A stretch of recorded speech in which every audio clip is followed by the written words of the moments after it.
Tier 2 Nigerian bank Fidelity Bank has issued a press release in response to a viral tweet. The tweet claimed that a musical band was deployed by a customer who was owed bank fees and subsequently protesting not being refunded.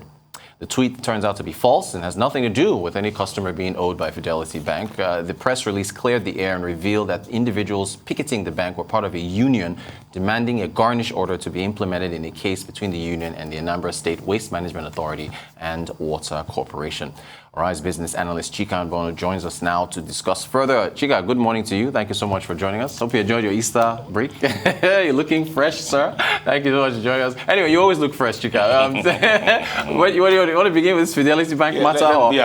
You already talked about the fact that the Fidelity issue had nothing to do with the account maintenance fees or stuff like that. But let's focus on account maintenance fees. Yes. And generally, the quality of banking services to customers in Nigeria. Yeah. People always talk about banks because of the massive profits that they make. But I must tell you this, that banking is a business. Yes. Business have costs. And it costs money to render that business. Right. For you to be able to transact in the bank, they must have power.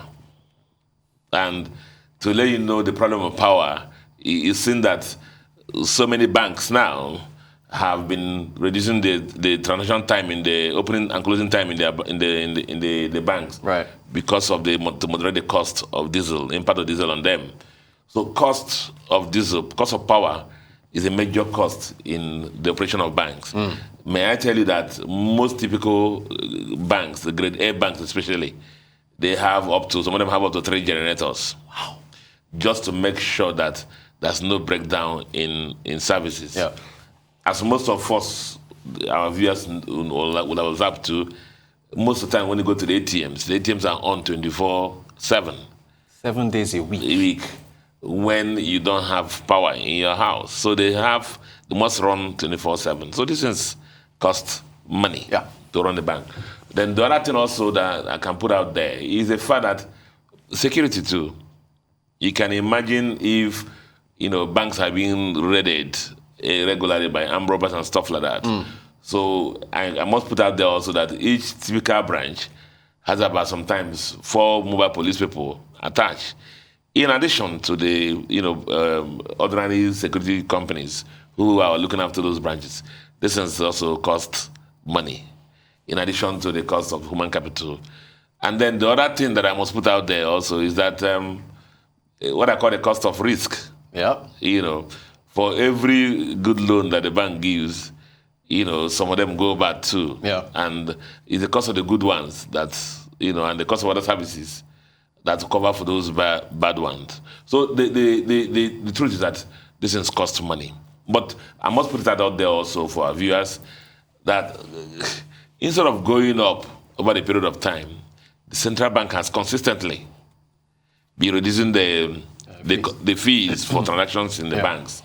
And I know the banks are agonizing and crying over this, and most of them are also working towards how to reduce their cost of operation from other angles and pushing customers to alternative channels. Now, a typical branch, physical branch, you know how much it costs to build. And then a transaction cost rate, a typical branch, some research have said that it costs about 20 times more to transact through a physical branch than the alternative channels. Yes. Now, that's the problem, actually, what I want to focus on. Okay. Where the banks need to be more accountable. And that has to be with the reliability of the alternative channels. Yeah. And what happens when the service failures. Okay. And that is the major issue. Yeah. Now, but before I put on that, let me also say that from 2012 to 2021, the Central Bank of Nigeria has refunded about 95 billion to customers who have complained, to CBN through the channels that are put out, about improper charges on them. CBN immediately investigates and then refunds the customer immediately. From 2012 to date, I think based on the last report I read, it's about 95 billion have been refunded to customers. So customers must know that they have a right. There are phone numbers that CBN has put out there, the emails are put out there, and then they put the banks on the hot seat for them to account for those charges. But let me go to when the service failures. That's what the issue is, and service failures happen so often. Now, let me use my personal experience. About 10 days ago or so, I needed to pay a hotel bill. It came to about 110,000 naira. I put on my card on the POS of the hotel, and then it went, said declined, but I was debited. Wow. I was debited. Now, will you believe that I was debited? It was not reversed, but I still had to pay that hotel bill. So you paid twice? I paid twice. Yeah. Now, but the other one's supposed to be reversed. Now, from that day to today, it still has not been reversed. Wow. Now, when I was telling this story to some people, in the room I was, everybody had their own, agony of what the banks have been doing to them. Somebody said that he went to a filling station and he did the first transaction, he showed he didn't go through. Second transaction, he didn't go through. Third one went through. When he got that last, he was debited 3 times. Oh, my goodness. So two are supposed to be reversed. From March to today, those reversals have not been made. Those are fundamental issues. Right. Now, the central bank says on ATM transactions, where is the same bank, the transaction should be immediate. The reversal should be immediate. So on the spot. On the spot. That is not happening. Right. If it's another bank ATM, the reversal should be within 48 hours. That's not happening. If the POS transaction, it should be resolved within 72 hours. That's not happening. Those are the issues that people should actually hold the banks accountable. Look at it this way. My 110,000 naira in the scenario I gave to you, I'm paying overdraft on it because I'm borrowing overdraft somewhere. Yeah. Somebody's enjoying that credit. I see what you're saying. Yeah. Meanwhile, I didn't get any service. Yeah. Somebody's enjoying that float. Yeah. And I'm suffering, paying overdraft interest. And it won't be refunded when finally they bring the reversal. So those are fundamental issues that the banks need to focus on, and the central bank actually needs to work on, and make sure that what I read out to you now is the CBN timeline for dispense errors and refund complaints, and they're not happening. So the CBN needs to raise the level of penalties that go to banks when these are not complied with, and this is where a lot of our viewers should focus on. Right, and that could generate. But as far as the cost of doing business, that filters into these maintenance fees. Maintenance fees, of course, there's the cost of doing business. Exactly. But the central bank is also working on that. Yeah.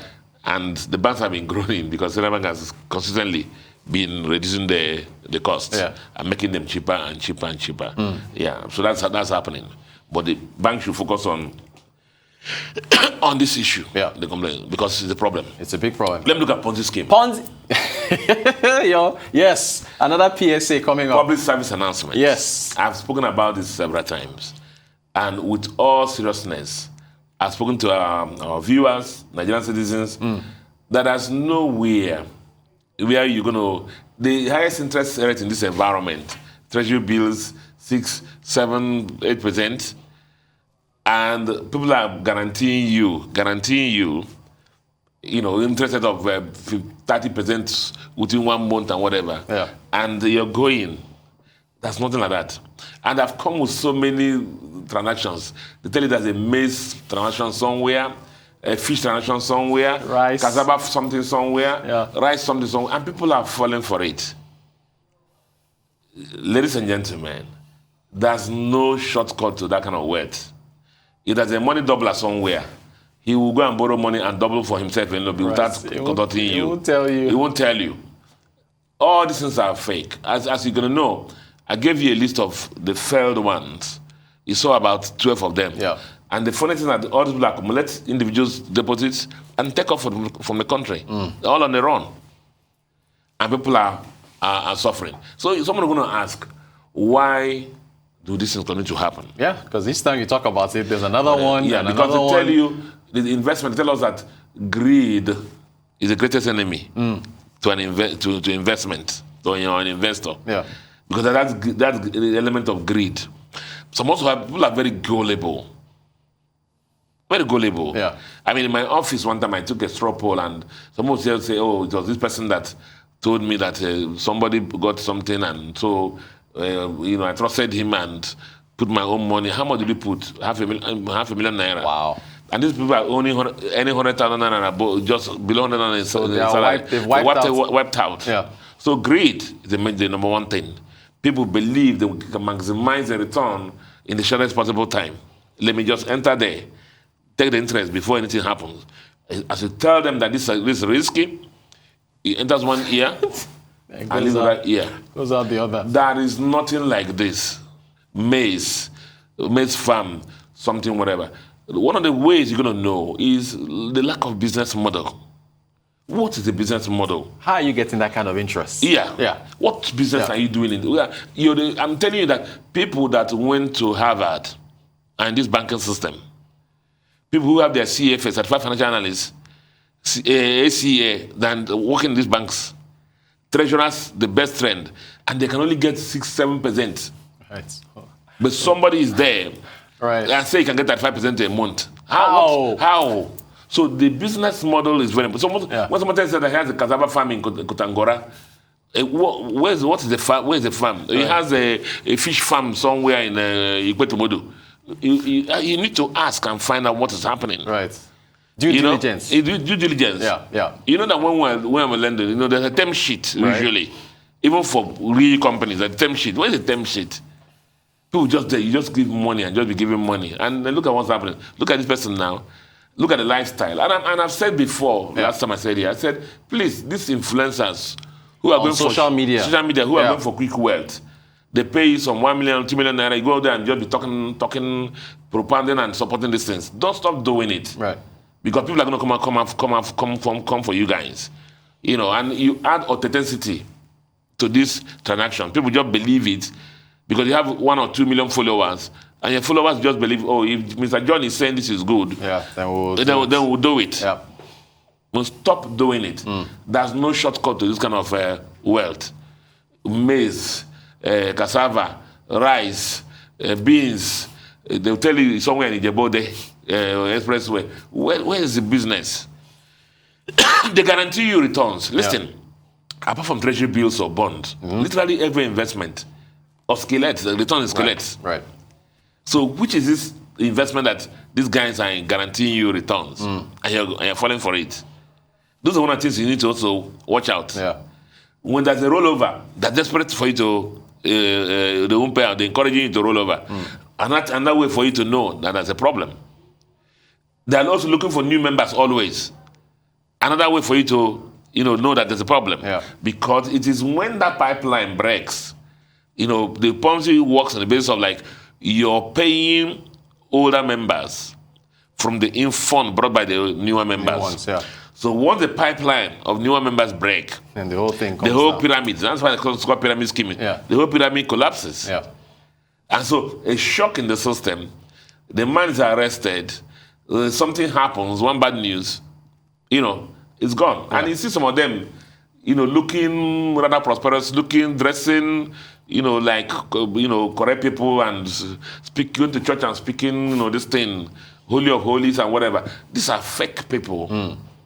And I gave you the list of almost 12 of them. Yep. They've all collapsed. And they will continue to collapse. So greed is not good. And I encourage our viewers, if you have your money out there into one of these farm projects or whatever, take it please go and collect it now before it is too late. And if anybody comes to you again with all these 30% a month or whatever, please just tell them to move on. That nothing like that is real. Right. All right, business analyst Chika Mbonu with another PSA on Ponzi schemes. We definitely hope the world is listening, especially Nigerians. Chika, thank you so much. We appreciate it. Thanks a lot.